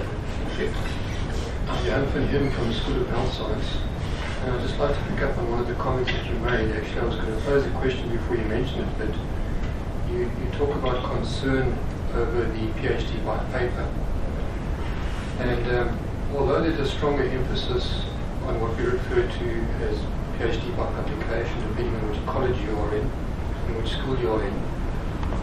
In health science in particular, we strongly push PhD by publication. I expect that there are various standards or criteria. In our context, a PhD by publication requires 3 SAPC stroke ISI publications, one of which can be a review and the other are database. The question that I want to pose to you is whether you actually have the data to maybe disaggregate and unpack the success of PhDs in terms of throughput, depending on whether they're by publication or by traditional thesis. Because I think that's quite a big issue, particularly for academics who are studying and have to publish by the wayside in any event. It's a sensible route to go. Maybe your comment, and I think it's an interesting debate nonetheless. I'll take them in reverse order because my long-term memory is better than my short-term memory. Yeah, I mean, my comment about the PhD by paper was mostly based on a matter of principle rather than, first of all, we don't have the evidence, Johann, so that, I don't know if anyone, the only way to get that evidence is you would have to go to departments and faculties, ask them to provide you with that and do a survey, because it's not captured anywhere in official data. But I'll tell you why, because at Stellenbosch we had a huge debate when this was introduced about 3 years ago. And in our case, it's 4 papers in accredited journals. Now, here's the problem. You see, if you say that those 4 papers must be an accredited SAPC earning, it can mean very different things. And the problem is that we at CREST has done studies of South African journals for 20 years. We have a very good sense of the differences in the quality of South African journals. You see, if you say to me, okay, I work in the field of theoretical physics or chemistry, I publish in a Web of Science or ISI journal, that tells me something. Even the impact factor tells me something. Bibliometrically, we are careful of the impact factor, so we look at citation impact scores, which is a different measure, but it's not rocket science to realize that if you get published paper, and I'm not even going to take the top Nature or Science or Lancet or whatever, but even, the middle range, these are very good journals. But in South Africa, there are in total just over 300 journals that the Department of Education acknowledges for subsidy purposes, of which only 66 are in the Web of Science. The other 230 odd are local journals. That means we don't have citation data for them, we don't have impact factor data. We have other data from them because the Academy of Science started 5 years ago on the basis of one of our recommendations to review these using peer expert panels. Some of these journals are not good. They are really, some of them are in-house journals. That's why there's no big debate. I see Kian Tomasella is writing an interesting blog about this. In 2009, we've discovered that there are 10 journals in South Africa. They're all subsidy, they're all accredited, they're all in the humanities and social sciences. 60% of the articles in those journals over a period of time were produced by people in the department who publishes the journal. That's an in-house journal. Now, this is my concern. There are certain departments, and I'll give you one example. There's a Department of Social Work in this country where they've moved from a typical dissertation, PhD by dissertation, to PhD by paper, and then all their students published in the journal that they produce. That cannot be right, you see? So that's when I start to worry about quality. I know from your perspective, the health sciences has a very different profile. So all that I'm saying is that when we look at these measures, when the universities take decisions about PhD by paper, it cannot be outside of the context of a specific field. The health sciences on the whole, the natural sciences on the whole, publish 80-90% of their papers, even here at UKZ, and I've just done the statistics. I can tell you exactly what percentage you publish in the Web of Science. The social sciences here at UKZN predominantly publish in local South African journals still. And some of them are very good journals, there's no question. We have excellent journals in this country. Some of them, there's a journal that is run by a single person from his own department, in his own office, and basically sometimes, well, you can look at all the statistics. Who publishes in that? There's no international authors publishing. It's just people from that university. I had a big thing about UNISA when I presented the UNISA study 2 years ago. The College of Law, which is one of the biggest productive, half of their papers over a 6-year period came from 5 journals that are published in the College of Law. And now you have to ask the question, it might be good journals, but then you ask, who's doing the peer review? Who's the editorial team? Who's publishing, and why do you have so many people from your own department publishing in your own journal, including now your doctoral students? So I I'm just raising a red flag. I'm very concerned. We have to have a more serious debate about what it means for every environment. Yeah, I mean, about your statements, the first one is misleading about UKZN. I'm not sure what the second statement was referring to, but the UK's, which I can even show you the slide here, it's on my machine here. But UKZN, you must remember that the Department of Higher Education gives subsidy for 4 categories of research publications: articles in journals, books chapters, and conference proceedings. There's one table which they produce where they just sum all of this in terms of article equivalents. In 2013, UKZN produced the biggest sum, which is about 1,490, something like that. The second highest was University of Pretoria, also just over 1,400, and then UCT, then I think Stellenbosch or whatever. But, so at one level, if you say that UKZN produced the highest number of research output in the country, it's true. However, that is misleading in a very real sense, because this university also has about 1,400 headcounts of instructional staff, whereas Stellenbosch, who produces 1,300 with a staff of 1,000, means something else. So per capita, you have to normalize. You have to divide that output by the number of academics. And then, I hate to tell you, then UKZN drops to position number 6 in the country. Stellenbosch is top for the last 2 years, then UCT, then Rhodes. Rhodes is a small university. They produce a lot for the size of the institution, and then Wits, and then Pretoria, and then UKZN.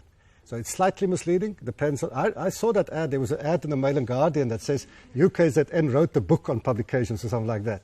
And that was slightly misleading, but it's probably written by the corporate relations department.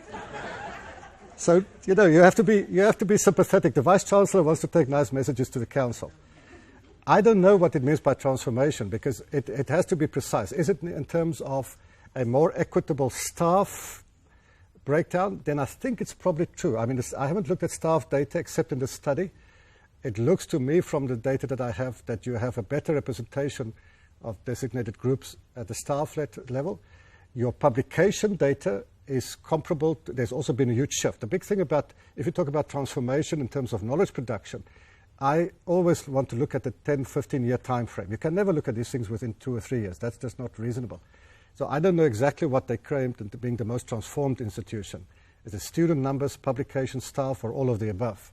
And that will probably, you need to have very clear indicators of what you mean by transformation. Did you have a second question? That was yeah. Yeah, look, I think I agree with you, but let me just say 2 things. The majority of South African students, master's and doctoral students, study in their second language. No.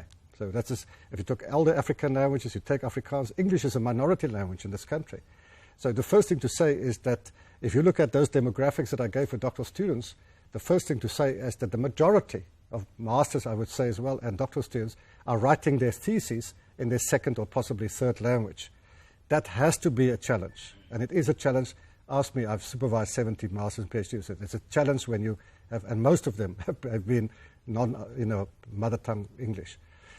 But having said this, can I just say, in Europe you have to be careful, because the average PhD student is also publishing in English, whether they're Norwegian or German or whatever, because they realize that from a scientific communication point of view, English is the de facto language of scientific communication. They also struggle. I mean, I've seen students in German, they have a bigger problem because they don't even learn English, formally. So when they write a lot of stuff in German. When they get to the PhD thesis, then the supervisors say publish in English, because otherwise you're not going to get a job at the EU or whatever.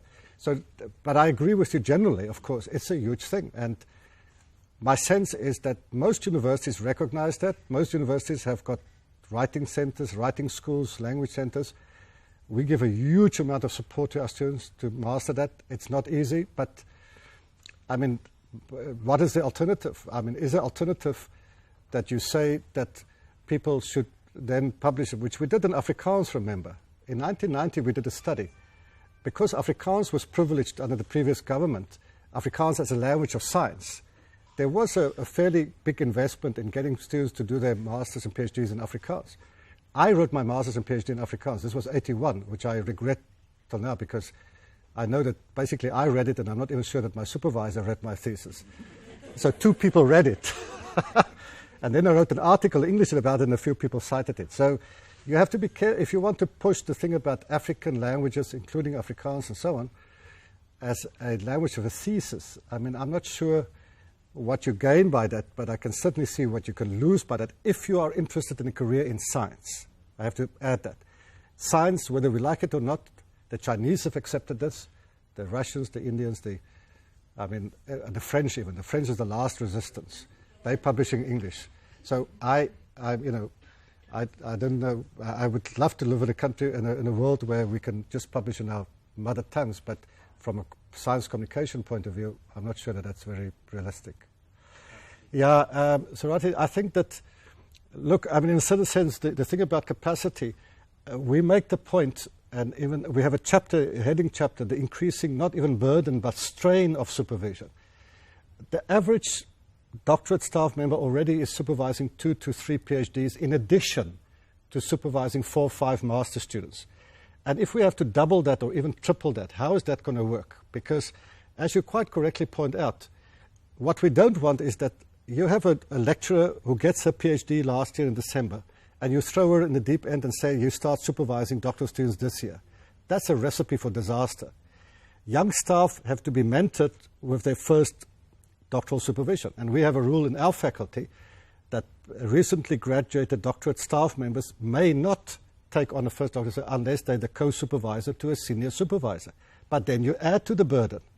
Now, I have to be the primary supervisor I have a person who got a PhD 2 years ago. I say to him, the first 2, 3 PhD students, you'll be the co-supervisor, and I'll be but I had to add to my supervisory burden to help him to find his fit. So we have to protect the quality because of the student. The student is paramount here. They cannot get an unprepared, inexperienced, great doctoral graduate, but inexperienced in doctoral supervision. I simply don't think we have the capacity. I mean, if you ask me directly, I don't think we can double this capacity. Currently, the academic, unless we expand the academic cohort significantly. Now, that is another debate. Ultimately, the teaching loads at South African universities are already too high. The supervisory burden is too high. What produce and knowledge output is comparable to the best in the world, by the way. I mean, bibliometrically, there's some evidence that South African scientists, the top scientists here, do better than some other countries. So the South African higher education system, at least on these indicators, are doing well. And you're just going to put increasing strain on them. So what people now do, which you should consider, let me now put my foot completely in this. I cannot believe it when I heard this morning from someone else that your retirement age is 60. That cannot be. You need senior supervisors. At all the other top research universities, it's 65. UCT, Stellenbosch, Pretoria, as far as I know, NISA, it's 65. If you lose, now what you didn't do is to reappoint people just to supervise. That's also not ideal. So I think that I know that there's a tension between doing that and transformation imperatives, but I'm just saying that given our knowledge economy demands, I cannot believe it that there's still a top university which gets kind of rid of his staff at age 60. I don't understand that. It doesn't make any statistical sense or philosophical sense.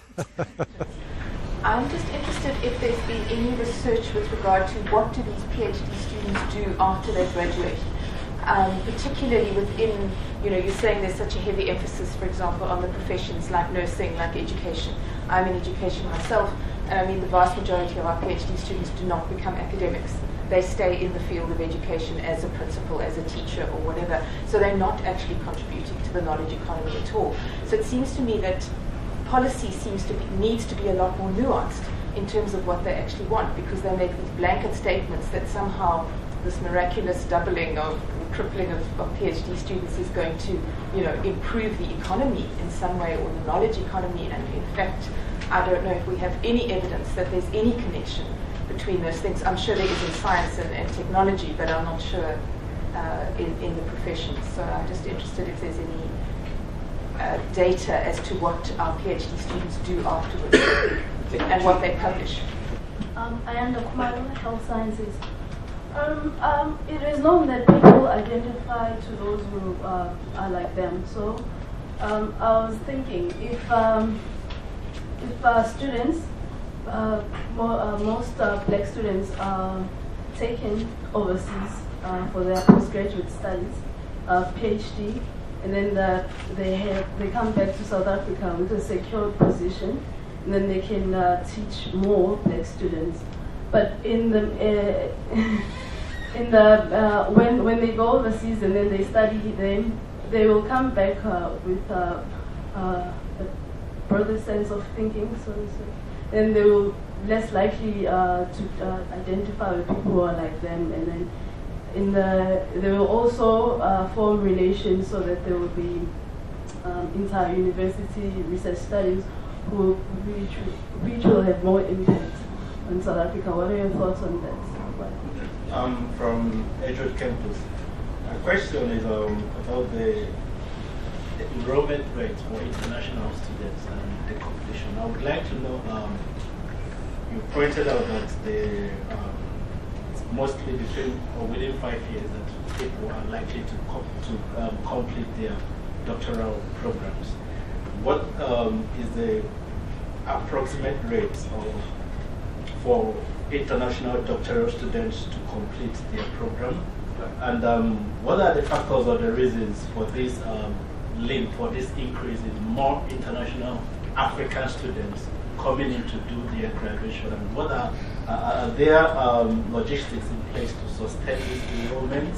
Looking at factors like hostility in the air recently and other factors that could make students drop out, like finances, like you rightly pointed out. I don't know if you'd like to address the things. Yeah, let me start again in reverse order then. I mean, as far as we can see, the data that we've looked on completion rates is that students from the rest of Africa complete in slightly quicker time, but it's not statistically significant. So we don't see a huge difference in the completion rates between South African nationals and the rest of African nationals. So they also take, on average, for the same disciplines, they take about the same time. There are big field differences which we've now discovered for the first time, because let me just say, for the first time we had access to data where we can disaggregate. We have the country of origin, not just the rest of Africa. We can tell you exactly how many students from Ghana, Kenya, Nigeria, Zimbabwe are studying in which fields, enrolling, graduating. And so that will go into the book. But the thing is that what we've discovered are some interesting things which we're still trying to work around. For instance, if you compare South African females, a lot of them study in fields like education and the social science humanities, but a huge number of rest of African females are studying in fields like public health, infectious diseases, stuff like that.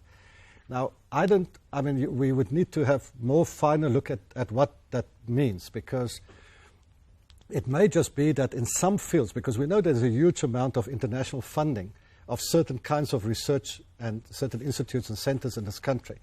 And the field of infectious diseases, virology, microbiology, if you just think about such huge outfits as CAPRISA and the Institute for Infectious Diseases at UCT, there's much more money to give students scholarships to study outside of NRF scholarships. And the NRF scholarships, doctoral scholarships, as far as I know, cannot be used for non-South African citizens in some cases. So there's a big issue where we haven't looked closely enough at the distribution by field. What we have seen at some departments, because we started to look at some departments, is that there's an interesting dynamic developing. You talk about identifying with your, that's very rousing, yeah. Is that you find, for instance, that you have a professor in physics or whatever, and 2 or 3 colleagues who come from Nigeria, and they're now professors in physics in the department. Then they attract a lot of doctoral students from Nigeria. So what you find is that there's also a link not just between the doctoral students coming, they're also following, as it were, their former, lecturers. And that's an interesting dynamic as well, because then the question is also on what topics do they work and stuff like that. So, yeah, we don't really know too much about those things. Why are they coming here? A lot of that is just simply access and money. By the way, if you now want to study in the UK as a foreign student, postgraduate, you have to put down £14,000. In the USA, John Butler Adam, who's got a daughter, says $60,000. She wants to do a PhD at Harvard. Harvard says you cannot enroll if there's not $60,000 in a bank account in America to show that you've got the money. So I think it's simply money is now becoming, whether they're using it deliberately or not, that's another question. But I think there's immigration issues there, as are they here. Because let me just say that we make a point. We at some points we're just sticking out our neck. We don't think our Department of Home Affairs is in sync with these flows of people here, because for students to get to study here, people who get work permits, is a nightmare. I've had many students, postdocs. My postdocs that I get from other African countries cannot. They take 6 months and then they say, no, you cannot come here because you're taking the place of a South African national. So there's all of those dynamics. And so the inflow of students is mostly driven, pushed, I think, by financial things, but of course by facilities, because there's no question that most of the top 5 to 8 universities in this country have the best laboratories, equipment, funding to do research than most African universities. And we've done many studies at African universities. So, and that's why I think it will continue. That's why it's also going to continue at other levels in terms of postdocs. Yeah. Yeah, the study abroad thing, I don't know, I'm not so sure whether, the thing about identification, we asked the doctoral students in our survey, what is the most important reason when you choose a university? They say the academic reputation of the university, followed by the reputation of my supervisor, which I think is excellent reasons. That's why students should go. Doctoral students should go to the best universities in their field, and the best supervisor in the field, and best usually means the people who are the most productive. So I think the thing about identification, there's studies have been done. The one model which is the most prevalent model in Africa is the sandwich model that the Swedes use. SIDA uses this. Swedish SIDA gives 3-year grants for doctoral students, and they started in Ethiopia in 1975. And year 1, you go to a university in Sweden, Lund or Uppsala, you work in those laboratories, then year 2, you go back to Ethiopia, you gather your data. Africa has got data. We might not have laboratories, but we've got data. They bring the data, the specimens, you go back to that laboratory, and you get your PhD. Now the problem is, do they come back? So they were concerned about brain drain. Ironically, the Swedish did one very good thing. In addition to these doctoral sandwich programs, they supported more than 500 Ethiopian PhDs from Addis Ababa University. They also helped to upgrade the laboratories at Addis Ababa University at the same time. Because you cannot send a doctoral student to go abroad, work in a great laboratory, in humanities with a great library, and you come back to an under-resourced facility. Then they will want to leave. But I have no doubt in my mind that I've had many of my master students who went overseas, came back. They come back with experience, with a broadened mind. They come back with networks. That's the big thing. They come back with networks, all that social capital. They know people that they've met at conference. Because remember, in Europe, there's a conference every weekend that they can go to. So I would love more of my students to go overseas. I think those who are really committed to this country and to the continent will come back. They will make a great contribution because they just come back better prepared people. So I don't think that there's any good reason. I mean, as you say, Jonathan Jansen has a scheme where he wants to send hundreds of them overseas. I'm not sure who's going to pay for that. Yeah, the question about knowledge. Yeah, I couldn't agree more, because the knowledge economy has become a fad to things, and it makes a bit more sense in Europe than it makes in this country, where we're still a extraction resource economy. We're still hugely dependent on agricultural mineral resources. I think that that's why I made the point. We say in the book we have to get more clarity about the PhD for what.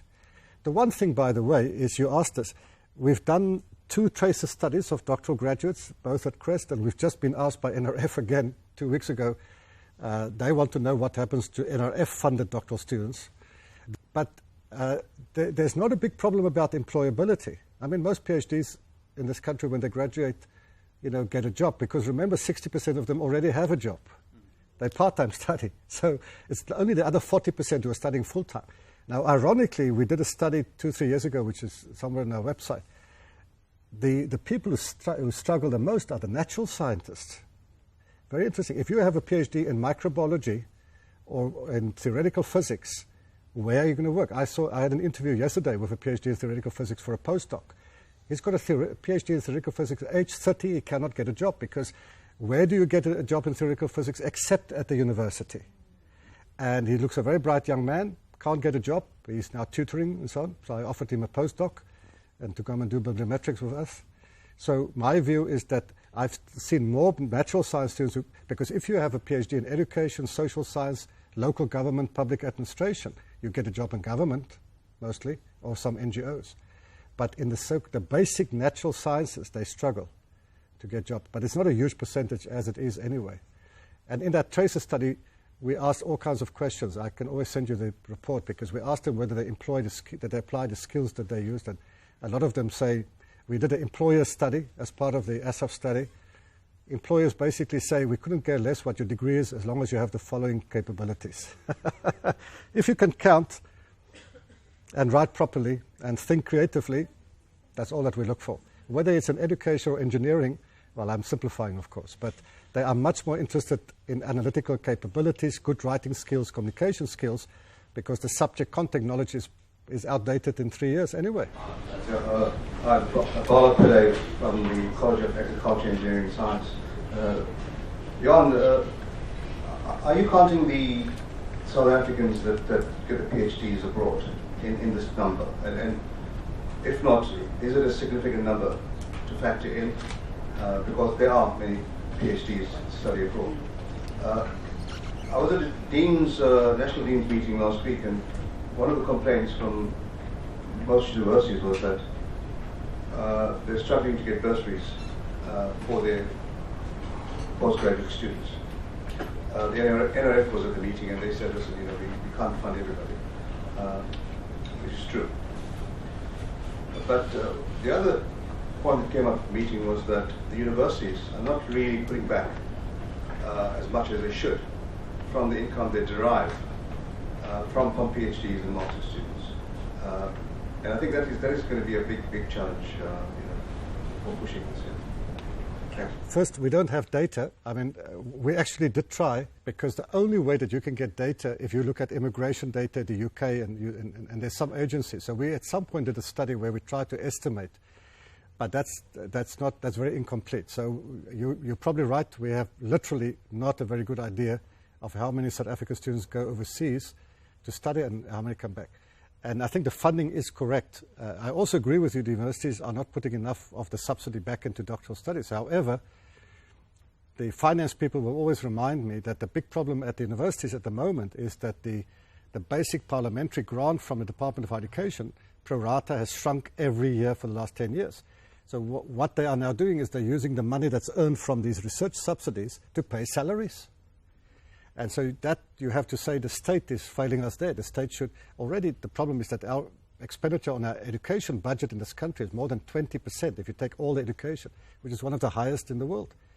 So we spend all this money on education. Higher education is about 6%, and we have these terrible school results. So it's, in that sense, we have a bigger problem. Yes, my question was, my name is Fortune Shaniwa from the College of Agric Engineering and Science. And my question was linked to the issue of capacity in terms of increasing numbers of undergraduates for this already overloaded supervisors. And then you had talked about how other countries, and for example the US, where you have postgraduate students or graduate students who are teaching assistants. Wouldn't that help take off the load? Short question, that's exactly what we proposed in our report to DST. We ended up in saying that if they want to keep on making small incremental changes, do what they're doing now. If they want to change the whole system so that we can get more bigger numbers, increase the supervisory load, we have to go to a system where we pay doctoral students to study full-time and appoint them as teaching assistants in year 4. That's what they do in Sweden and Norway. The students study for 3 years full-time. In year 4, they teach back what they've learned and at the same university in the same field. And if you do that, and you have 2,000-3,000 of those, it starts to make an impact at the university. The NGAP program of the department, which they are now putting aside, has similar kind of objectives, but it's not the same. But I completely agree with you. I mean, the system is being stretched to the limits in terms of capacity of teaching and supervision, and knowledge production, by the way. Thank you. My name is Mfuna. Just a quick one. I know that overseas there are some PhD programs by coursework. Yes. Here, I've just seen most PhDs are done by research. Any different, do you think maybe there will be a different output if we adopt the same trend? there's some talk that the professional doctorates would have a coursework component that's credit bearing. The PhD at the moment on the books is completely by dissertation. Many departments at many universities add coursework as a requirement to prepare the students better for the thesis. They don't earn any credits or any subsidy for it, so you do that for nothing. And so we do that as well in our PhD programs. So I think there are two issues. One is that because we do that to prepare the students better because they have backlogs, that should be subsidized. The department should look into giving subsidy for credited courseworks. And I suspect that under the professional doctorate, the ratio can change, that you can have 50% coursework. I don't think we'll ever have a PhD by coursework in this country. That, I think, goes against too many sentiments. But I think for professional doctors, I think it's generally accepted that you would have a bigger coursework component, like we already have at the masters, the difference between a research master's and a coursework master's. By the way, there is a study being done at UKZN looking at the 4 options of the HEQSF and trying to ask if these options are available for different forms of doctorates, why are people choosing or not choosing it? But that's still to come. Watch the space. Thanks, Prof, for an interesting presentation.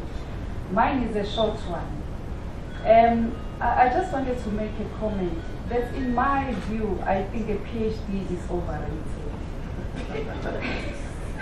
Honestly, if I observe what is happening in the world and what really constitutes knowledge, if you look at your malemas of this world, I don't see how a PhD contributes to knowledge. That's just my observation. From a PhD student. Yeah. How do you make the link between PhD and Julius? I mean, I'm saying this because some of the people I respect in the real world, they don't have PhD. No, of course not. No, but no one is. But that's not the point. Okay, let's hear Jan's response to this. No. I think that what you're in a certain sense asking the same question. What we say, a PhD for what? A PhD should not be for everyone. It's not required for everyone. I mean, a lot of people are wise, intelligent, informed, knowledgeable without a PhD. But the PhD is seen in terms of research production and scientific production as the kind of license to publish, because it's based on peer review. And that's why there's a huge correlation between the people who get PhDs and how much they publish and the quality of their publish. So I think that if you assume that you are interested in the knowledge productive capability of this country, then you have to encourage the PhD. But again, it's still a very small percentage. Less than 0.5% or 0.2% of people in this country have PhDs. I mean, I would say that a few people in Parliament could do was just having a bachelor's degree, no? Okay. I think the important point that we are taking away from Johann's presentation is there's a lot more that needs to be read, a lot more that needs to be understood about the way in which we can organize PhD or doctoral education at department level, at institutional level, and even at national level. And so this report or the book that's coming out is certainly going to assist us to be able to start thinking through the kinds of policy decisions we're making at any one of those particular levels. And I think very often we get into habits and rituals or routines of what is done in doctoral education in our own space that perhaps need to be questioned. The vocabulary of this report will allow you to ask these kinds of questions. And I urge you to engage with the presentation, which Johann has agreed to circulate to us, also to engage with the book as it comes out, because that will be the next step of trying to understand what are the national institutional policy decisions that need to be made about the expectations for doctoral education. May I ask you all to congratulate Johann thank you very much. Thank you very much, and great to see so many of you in this audience as well. Thank you.